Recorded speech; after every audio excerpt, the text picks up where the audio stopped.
तर hello friends, welcome to my blog. तर कसे आहात तुम्ही? आशा करते ठीक असाल. मी पण ठीक आहे, तुम्ही पण ठीक राहा. तर आज आपण बनवणार आहे सँडविच. सँडविचची रेसिपी मी पूर्ण ह्याच्यावर टाकली आहे. तर तुम्ही सँडविच बनवायचा असेल घरच्या घरी तर ह्या पद्धतीत बनवू शकता. घरगुती आपले सामान जे पडलेले असतात त्या पद्धतीने आपण हे सँडविच बनवणार आहे. तर मी तुम्हाला चांगलं मस्त असं टेस्टी सँडविच बनवून दाखवणार आहे. तर खूप छान असं सँडविच बनलेलं आहे. ते बघाच पुढं कसं बनवतात कसं नाही. आणि ही मिठाई आहे, मी घरीच बनवलेली. दूध फुटलेलं तर त्याचं मी बोलले काय करू, तर मी घरगुती अशी मस्त मिठाई बनवली. तुम्हाला जर का ह्याची रेसिपी पाहिजे असेल तर नक्कीच माझ्या कमेंटमध्ये मला सांगा. या चॅनलला लाईक अँड सबस्क्राईब करायला नक्कीच विसरू नका. तर बघू शकता या पद्धतीने आपल्याला ब्रेड अशी मांडून घ्यायची आहे. दोन्ही साईडनं आपल्याला एक साईड त्याच्यावरती ढाकून घ्यायची आहे आणि पण दोन्ही साईडला असं चांगलं लावून घ्यायचं, म्हणजे चव अशी चांगली येते. तर पहिला आपण मेयोनीज घेतला आहे, त्यानंतर आपण पिझ्झा सॉस घेतला आहे, त्यानंतर आपण टोमॅटो केचप घेतला आहे. त्यांना असं एकत्र असं करून घ्यायचं आहे. आपल्याला सगळीकडे चारी कोपऱ्याला आपल्याला या पद्धतीत असं लावून घ्यायचं आहे. जर का जे पण माझ्या चॅनलवर नवीन असेल त्यांनी माझ्या चॅनलला लाईक आणि सबस्क्राईब नक्कीच करा. तर मग त्याच्यावर मी पेरी पेरी मसाला असा टाकून घेतलेला आहे. पेरी पेरी मसाल्याने चांगली अशी चव येते, त्याच्यामुळे पेरी पेरी मसाला हा मी टाकून घेतला आहे. तुम्ही चाट मसाला सुद्धा टाकू शकता. त्यानंतर कांदा टोमॅटो हे सुद्धा आपल्याला असे त्याच्यावर लावून घ्यायचं आहे. त्यानंतर वापस एकदा पेरी पेरी मसाला टाकायचा आहे. त्यानंतर मग आपल्याला मिनी चिली फ्लेक्स हे पण टाकलं आहे, जरा तिखट असं लागावं म्हणून. तर मग आपल्याला एक पॅन घ्यायचा आहे, त्याच्यावरती मस्त आपले एकदा जसे 3-4 पण करू शकतो आपण. पण मी जे 3च मिनी बनवले तर त्याचे 3च मिनी असे पूर्ण घेतलेले आहेत. तर या पद्धतीत आपल्याला असं बनवून घ्यायचं आहे, वर खाली करून तेल लावून. बघू शकता किती मस्त असे क्रिस्पी असं हे सँडविच होत आहे. तर मस्त असं चाय सोबत खाऊन घ्यावे सँडविच, खूप मस्त असे लागते. तर मला नाश्ता करताना चाय असा तो लागतोच, म्हणजे एका साईडला चाय की फुरकी तर एका साईडला सँडविच खायला ही मला मजा येते.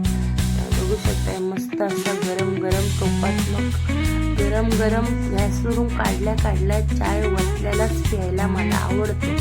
जी भाजली तरी चालेल पण चाय आपला गरमच पाहिजे. आणि तुम्हाला तर माहिती आहे गाईस, आता थंडीचा मौसम आहे. थंडीच्या मौसममध्ये तर आपल्याला गरम गरमच चाय लागतो. तर माझी पिल्लू तिथं खेळत आहे एकटीच, विचार आवाज देते मम्मा मम्मा मम्मा, नाश्ता बनवत व्यस्त आहे. बघू शकताय किती मस्त असं चित्र दिसतंय, त्याच्यापेक्षा मस्तच चव झालेली आहे.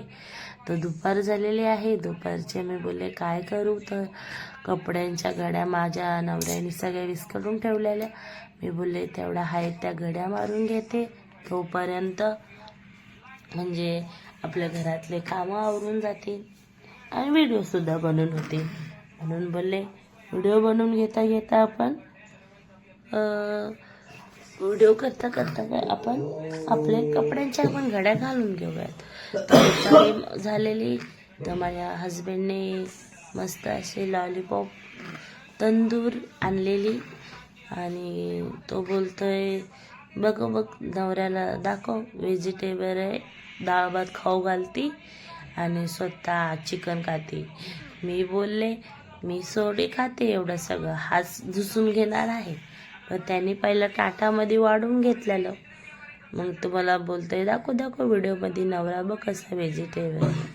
बोलले काय व्हेजिटेबल, सगळं तोच खाऊन घेणार आहे. हे सगळं फार घाम फुटसपर्यंत खातो माझा नवरा. तर बघू शकताय कसा करतोय. मी त्याला चिडवत होते. मग संध्याकाळ झाली आहे. मग मी बोलले जेवायला काय बनवू, तर जेव्हा माझा नवरा घेऊन आलता चिकन तंदूर तेव्हाच मी मस्त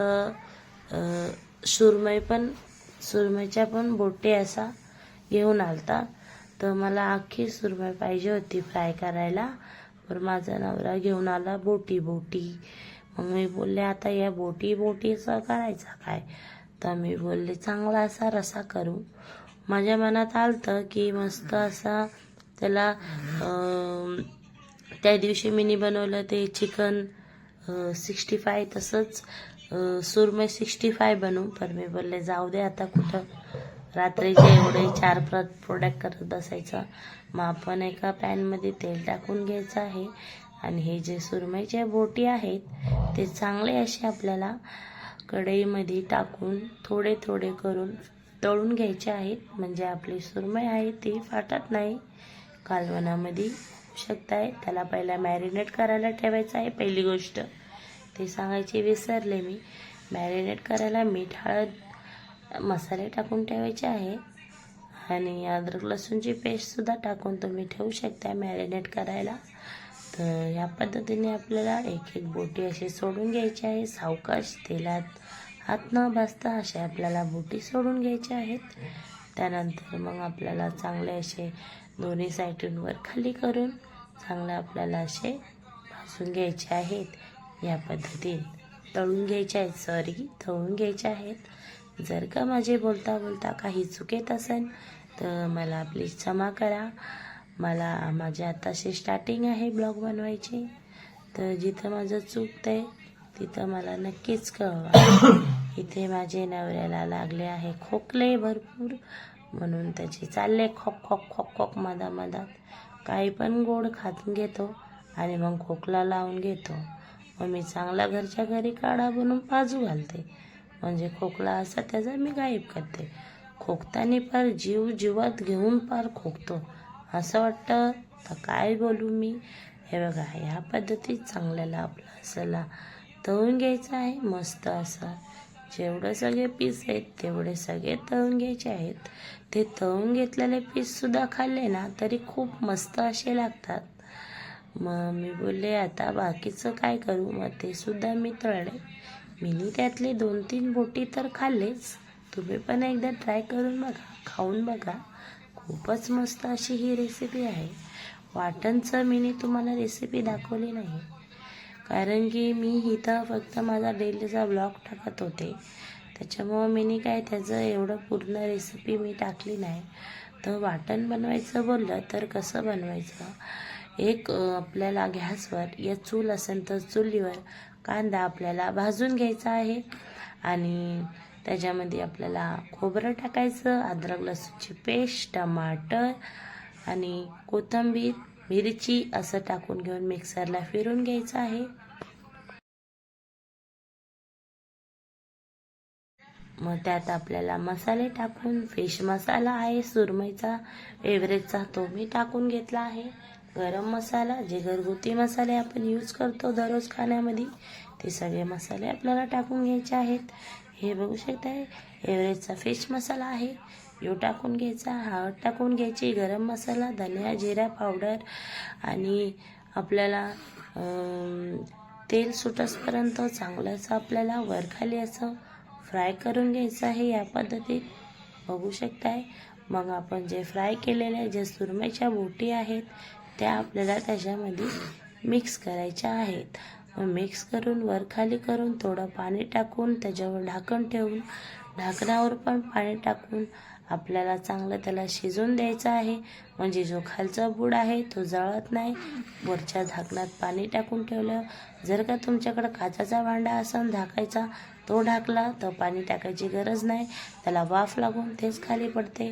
मग मी बोलले त्याच्यासोबत काय खावं, तर भाकरी तर मस्त लागते. पण भाकरीचं पीठ सध्या माझं संपलं आहे, तर मी भातच टाकून घेतला आहे.